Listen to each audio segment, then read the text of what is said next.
Rabbi shrahli sadri wa yassir li amri wahlul 'uqdatam min lisani yafqahu qawli. Amma ba'd.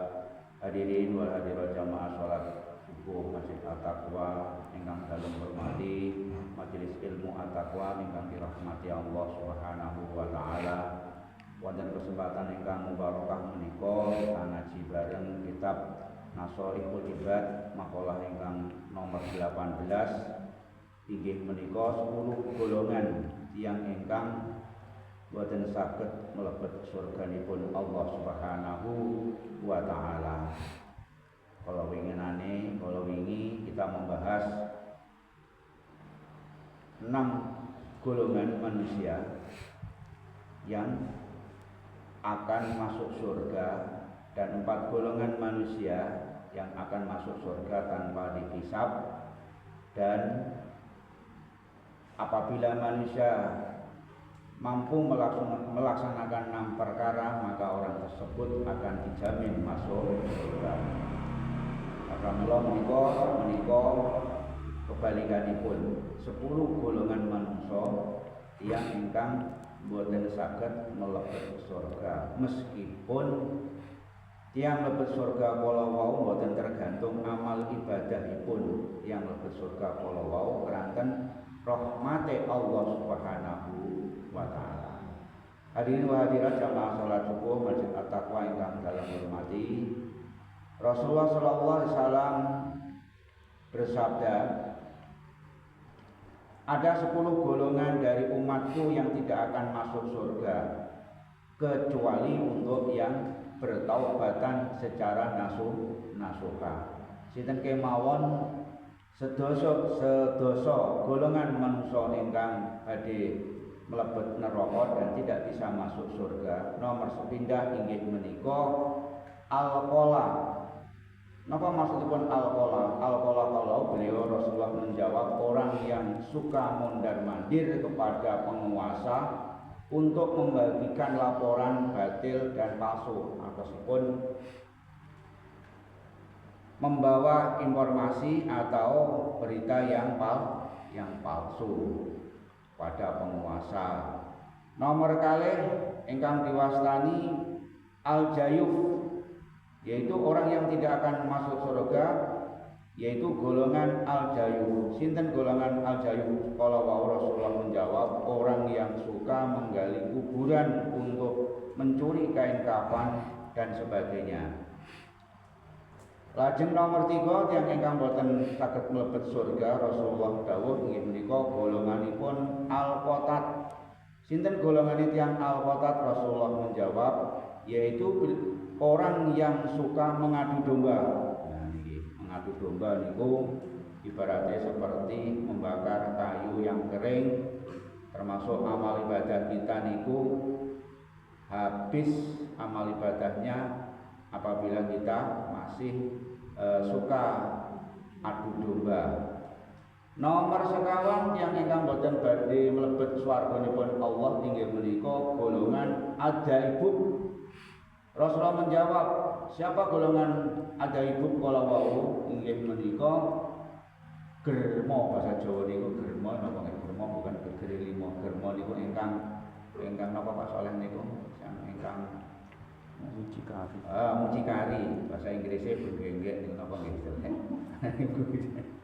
Nah niku tapi nggih kita mboten pareng ngelokno niku nggih kadang-kadang kula nate niku ten Kalimantan niku sering ngisi ten ngene napa pelacurani tiba nggih wong Jawa nggih kuwathah ten mriku niku kula rumiyin nitip kapal kadang nggih kumpul bolo-bolo wonten niku. Tapi nggih karena keadaan ya apakah kita nggak boleh menjustifikasi lho enten nggih germo napa sebagainya nggih mlebu surga, kita mboten pareng napa ngelokno.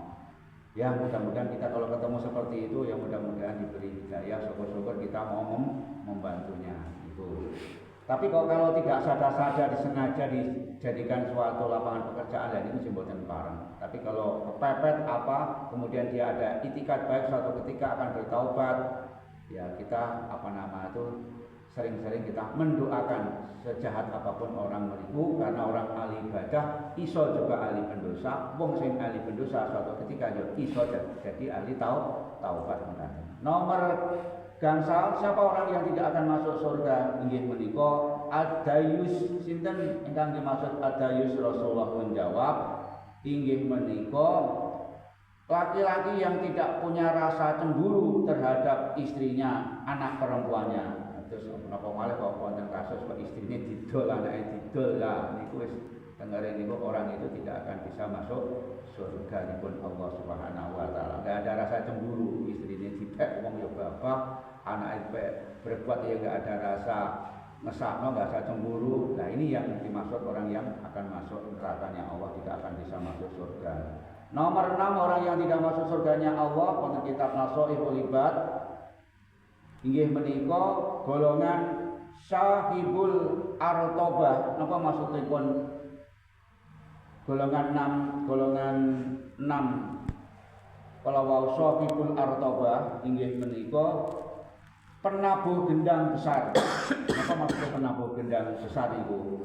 Ini provokator maksudipun boten diharapno terus napa nabuh gendang rebane itu mboten.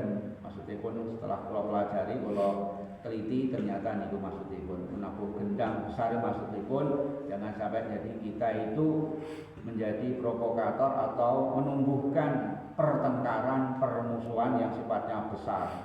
Nomor 7 orang yang tidak akan masuk surga inggih menika sahibul kubah. Napa maksudnya sahibul kubah? Rasulullah menjawab inggih menika beliau yaitu yang penabuh gendang kecil. Itu juga provokator yang sifatnya kecil, adu-adu gitu ya. Yang bikin itu tidak ketentraman. Nomor 8 orang yang tidak bisa masuk surga inggih menika golongan al-utul. Napa maksudipun al-utul? Rasulullah menjawab yaitu orang yang tidak mau memaafkan kesalahan orang lain. Nomor 9 orang yang tidak bisa akan masuk surga yaitu golongan az-zanim.